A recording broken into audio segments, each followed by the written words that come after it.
안녕하십니까. 안녕하십니까. 반갑습니다.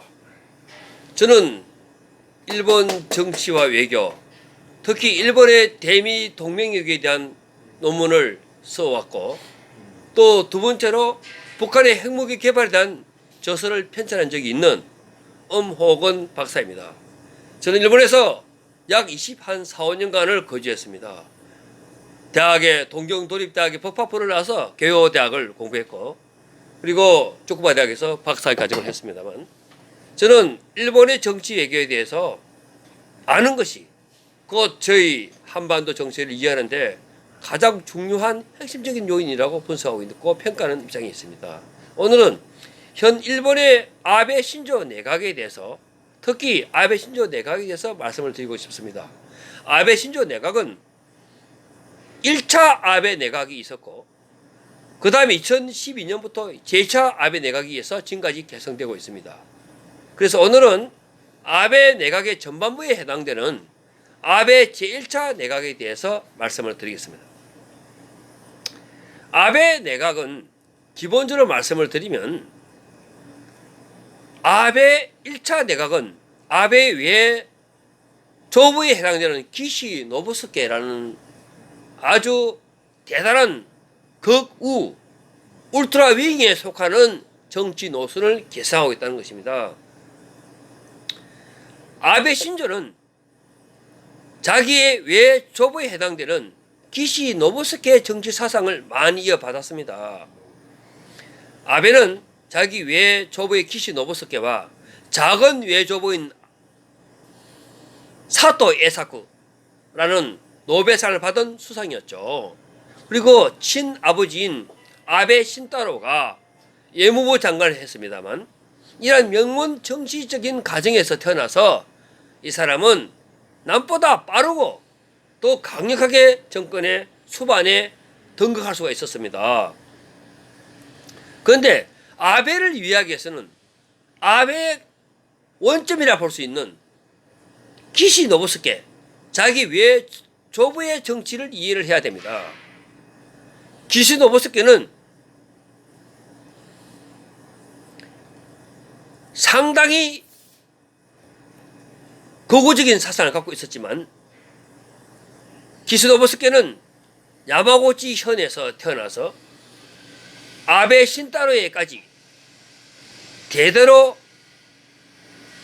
장류, 간장, 된장, 특히 된장은 간장 종류, 장류를 전문적으로 생산하는 대주주의 후손이었습니다. 그런데 아베의 아버지 있는 신타로는 나이 32살 정도의 젊은 나이에 자기 할아버지가 돌아가시고, 그리고 아베 신타로의 여동생인 타메가 대일 사위로 아베가를 계승했습니다. 그래서 아베는 이 타메라는 자기 그 분하 여자분과 효스케라는 남자 사이에 태어난 것이 아베 신조 수상의 조부인 아베 칸이었습니다. 그런데 아베 칸은 나이가 4살 때의 부모인 효스케와 다메가 병으로 죽어버리고, 가는 이모인 요시의 손에 의해서 성장을 했습니다. 그런데 아베 가는 공부가 잘하는 머리가 우수한 사람이어서 가나자와 현에 있는 구제 제4고등학교를 졸업하고 도쿄 제국대학교 법학부 정치학과를 입학했습니다. 그리고 동경 제국대학 법학부를 졸업하고 가는 도쿄에서 자전거 제조회사를 설립해서 운영을 하다가, 그러다가 자기의 부인을 얻게 됩니다. 자기 부인 이름이 반야라는 자기 부인을 얻게 되는데, 그 부인의 그 아버지는 동학 농민전쟁에 여단장으로 참전을 해서 청일전쟁과 너일전쟁에서 우수한 무공을 세운 육군 대장으로서 그 만주국 경영에도 참가했던 요시마사라는 사람의 소녀딸인 시조코였습니다. 이 가안의 장남으로 태어난 것이 바로 아베 수상의 친아버지인 아베 신따로입니다. 이 가안이 이름을 신따로라고 한 것은 출신지인 조슈번의 영웅이었던 다카스기 신사쿠의 진자와 그리고 신따로의 따로를 붙여가지고 따와서 지은 것이 신따로입니다. 그 뒤에 가는 1923년 간동 대지진에서 정시자금을 모으려고 회사를 정리하고 시조코 부인과 이혼을 했어요. 그리고 가는 고향에 돌아가서 결핵에 걸려서 요양병원에서 생활을 하고 있다가 1933년에 촌장직을 하게 됩니다. 촌장을 하다가 그 다음에 그 당시 촌장하던 시절은 일본은 만주국을 침범해서 국제연맹으로부터 탈퇴를 하고 국제적인 고립을 받고 아주 어려운 시기였어요. 그때 또 더구나 그 당시는 1935년에는 일본의 천안기관설이라는 사건이 발생해가지고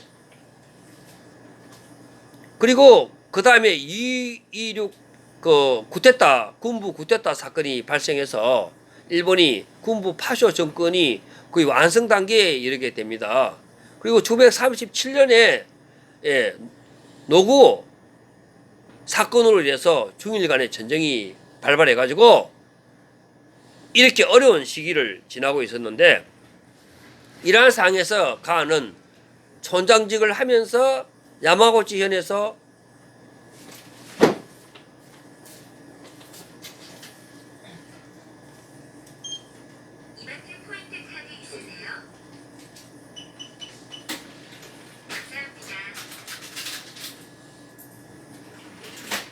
하다 편집해야겠네. 야마구치 현에서 현 의원의 선거에 출마를 해서 당선이 됩니다. 당시 촌장과 현 의원 거기다가 국회의원까지 전무가 가능한 시대였기 때문에 한 사람이 촌장도 하고 현 의원도 하고 그러다 국회의원도 하는 이런 세 가지를 전무했던 시절이었어요. 그러다가 1937년 4월에 중의원 선거에서 출마해서 무소속으로 당선이 되고 있습니다. 당시 일본 정치계는 국회의 기본적인 구도는 민정당, 민세토와 정우회, 세유카이 이런 두 개의 정당이 있었고 군부 세력과 무산 정당이 싸우는 그런 상태가 있었어요. 그런 와중에 아베가는 군부와의 명확한 일선을 긋고 사이가 나빴습니다. 그리고 군부와 사이가 나빴기 때문에 그 사람은 전쟁을 반대하는 반전과 반골 사상 그리고 전쟁의 늪에서 들어가서 그 수행을 이해한다고 하는 어두운 시대에 살고 있었기 때문에 그 사람은 반골 어원으로서 열렬한 시골 사람들에게 지지를 받았는데요. 그러다가 1937년 선거에서 1만 788표라는 압도적인 선거로 표로 당선을 하게 되는데요. 이 당시 선거에서 가안과 같이 당선이 됐던 사람은 나중에 수상이 되는 미키 다쿄 수상이 되는 사람 미키 다쿄 그리고 아카키 무네노리라는 사람이 같이 당선이 됩니다. 특히 미키 다쿄는 1974년에 수상의 자리에 오르는 사람으로서 자민당 내에서 비둘기파에 속하는 사람이었습니다.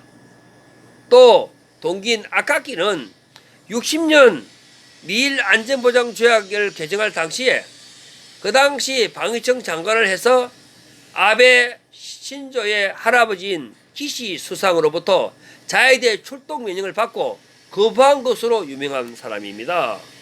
그 뒤 1941년 12월에 미일 개전이 일어나서 군부 내각인 도조 히데키 군부 내각이 발생이 되고 그 군부 내각 안에서 익찬 선거 체제로 설립이 됩니다. 그 당시 군부들은 열심히 정부와 군부의 시책에 충실히 협력하는 후보자를 추천하였고 그 당선을 위해서 열심히 도와줬습니다만 특히 그 당시 육군 대장이었던 아베 노부유키는 육군 대장으로서 기종원, 중의원의 양원과 재계, 제한군인의 대표단도 구성되어 있었는데요. 최종적으로 익찬 선거체제협의회가 전국적으로 추천한 후보자는 약 합계 한 466명이었는데요. 후보자의 적격 기준은 다음과 같은 것이었어요. 대동아 공영권 확립에 이상에 불타는 인물이 좋고, 두 번째로 대정 익산 거국체제 강화에 열의가 있는 사람, 정당적인 폐해인 지방적인 이해를 탈각하고 있는 인물, 그리고 후보 추천 후보에게는 택배 접수된 거 없을 건데. 돈을 안 떨어졌는데? 잠깐만. 아이, 모를 수도 있고.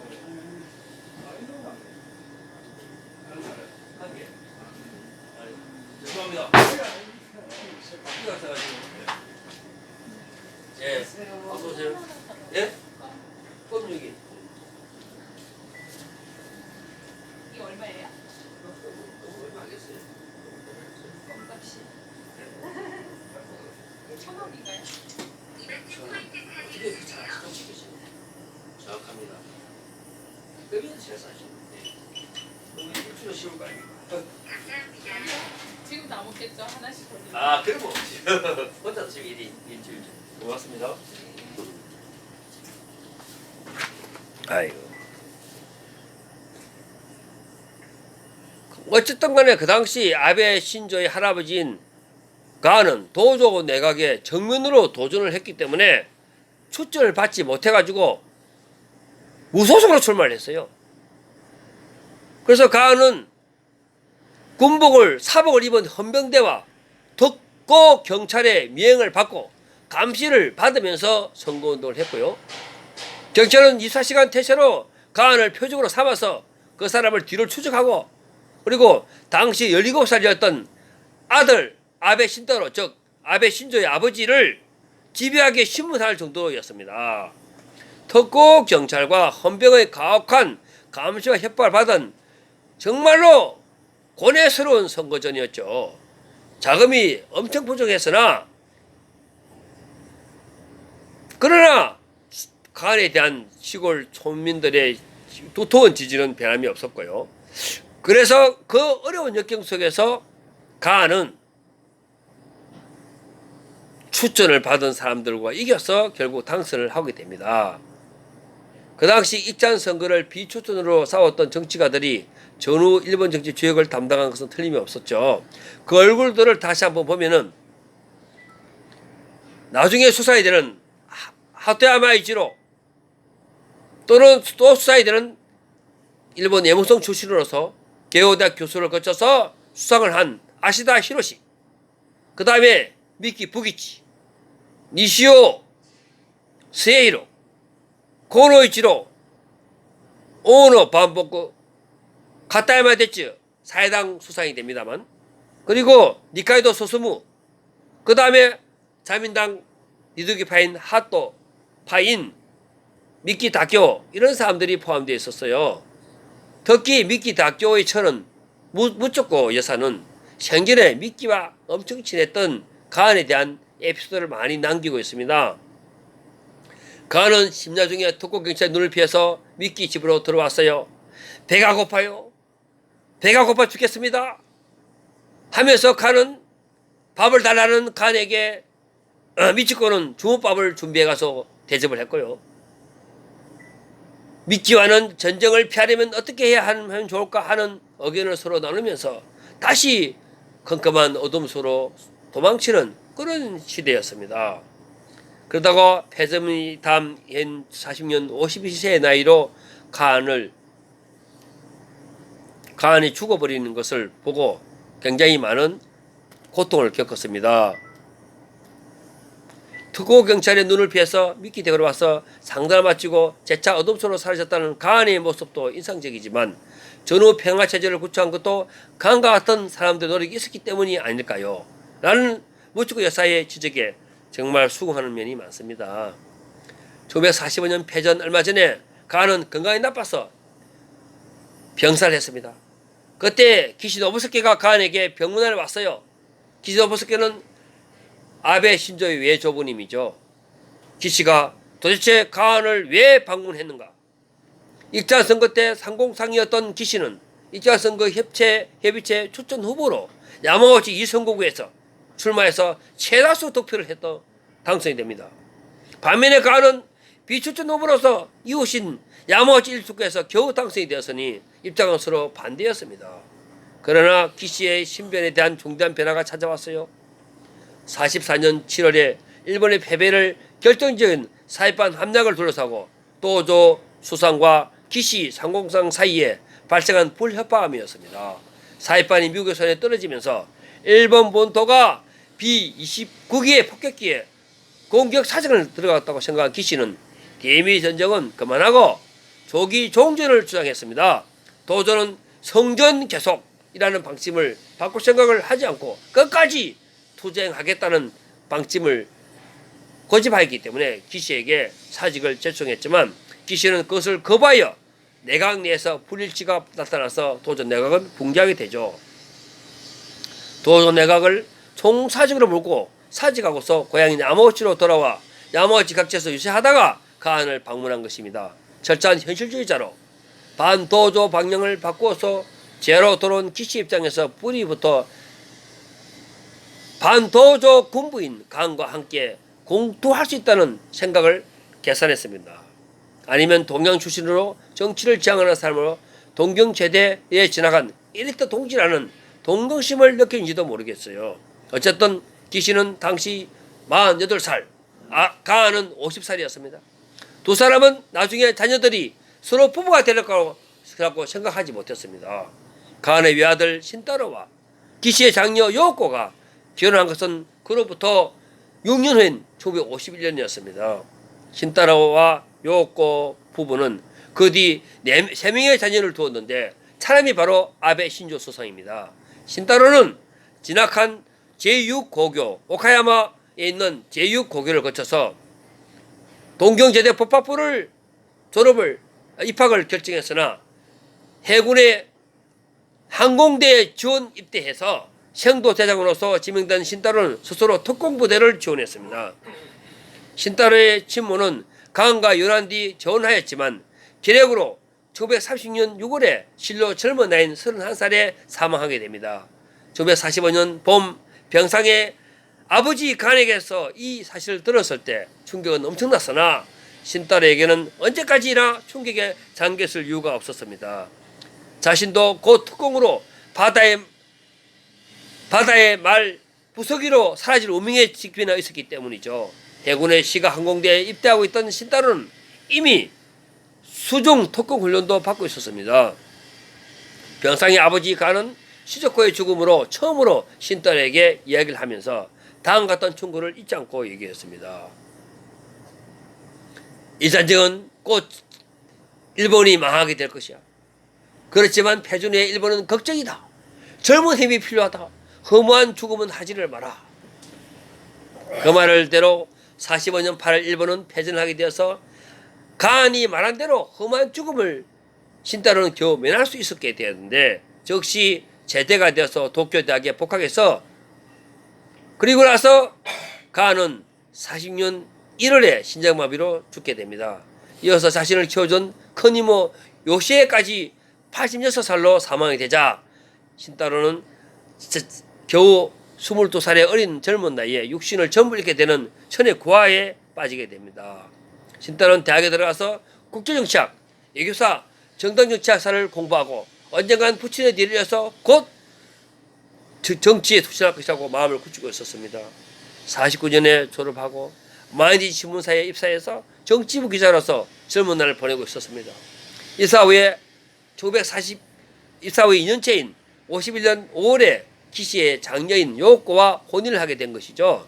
생전에 가한과 교류가 있었던 기시가 신따로의 존재를 알게 되었고 점을 찍어뒀기 때문에 정년기에 달한 딸의 반여자로서 선을 보게 하였던 것입니다.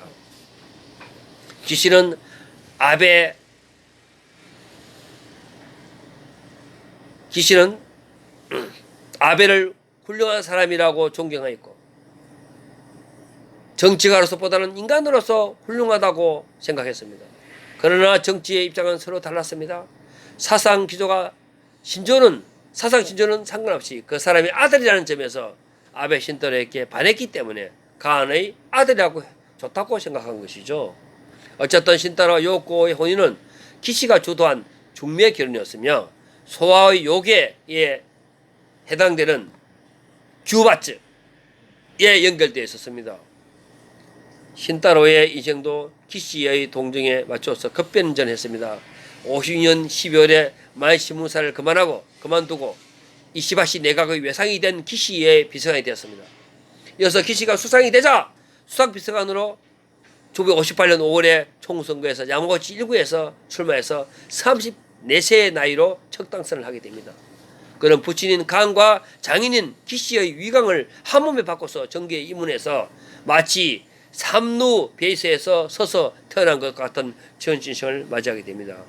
58년 첫 당선 뒤에 91년 3월 때까지 신타로는 약 11회의 당선을 거듭하였으며 두 번째가 되는 63년 총선거에서는 낙선을 하게 되죠. 다섯 번째 총선에서는 통상성 관료 출신은 하야시 요시로가 야마구치 1구에서 출마했습니다. 당선된 하야시는 다나카파에 속하여 나중에 후생상 대장상을 역임하게 되죠. 이 하야시의 출마는 신타로 진영에게는 큰 시련이 되었습니다. 하야시가는 야마구치 1구에서 제일 표파수로 알려진 시모노세키의 명가였습니다.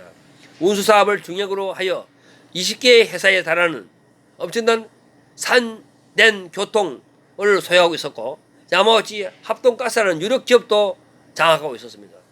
이에 비해서 신타로는 시모노세키에서 보면 동해 연안의 한촌 출신자에 지나지 않았으며 하야시는 명가였고 신타로는 역시 이단자에 가까운 존재였습니다. 시모노세키에서는 이단자의 신타로가 필사적으로 그러면서 스스로의 표밭으로 개간한 집안 그 과정에서 당연히 다양한 이단자와 교류를 하게 됩니다. 특히 오랫동안 빈곤과 차별을 허드렛게 온 제1한국인, 개중에서 빠찡코와 음식, 폐품 수집 등으로 재력을 이루어 지역에 큰 영향을 가진 실업자가 꽤 많이 있었습니다. 그것이 하야시와 같이 강력한 후원을 지역에 가지 못한 신타로에게는 귀중하고 중요한 어원단이 되었죠. 제1한국인 실업가의 지원과 협력이 없었으면 시모노세키에서 신타로의 정치적인 기반은 어려웠을 것입니다. 한편 제1한국인들이 정치가의 지원을 필요하게 된 것은 가령 사목적 등으로 토지가 필요할 때 보통은 상대해주지 않는 어려운 안건이라도 정치가에게 부탁하면 한 번에 해결되는 경우가 많았기 때문입니다. 특히 빠찡코 폐품 수집업은 행정의 인허가가 불가결하기 때문이죠. 시모노세키의 경우 지역에서 최대의 기업 그룹을 지배하는 하야시가는 정치력에서 보유하여 음에서 양으로 영향을 행사하면서 사업을 전개했습니다. 한편 시모노세키에서 이단자인 신타로는 이단을 포함해서 폭넓은 지도자로부터 지원을 받고 있었기 때문에 지역에서 많은 한국인 사업자들로부터 그 인력의 담당 것이 지나지 않았습니다. 당시 동조 냉전 시대에 일본의 보수 정계와 자민당은 방공을 연결점으로 한국의 군사 정권과 밀접한 연관을 갖고 있었습니다. 최대의 주역이 신타로의 장인 기시 노부세키였었고요. 그 동신 사토 에사쿠였습니다. 65년 한일 국회 정상회의 하였을 때 수상은 사토 에사쿠였으며 그것을 계기로 시모노세키에서는 5년 후에 북한 패리가 취항하여 시모노세키에서 부산까지 향하는 첫 편에서는 기시와 신타로가 초대 손님으로서 타고 있었습니다. 특히 신타로가 그만하지 피곤해 이래가지고 안 올려. 아니야 너무 길어. 연습해 그러니까 연습해. 이거잖아. 요거 눌러.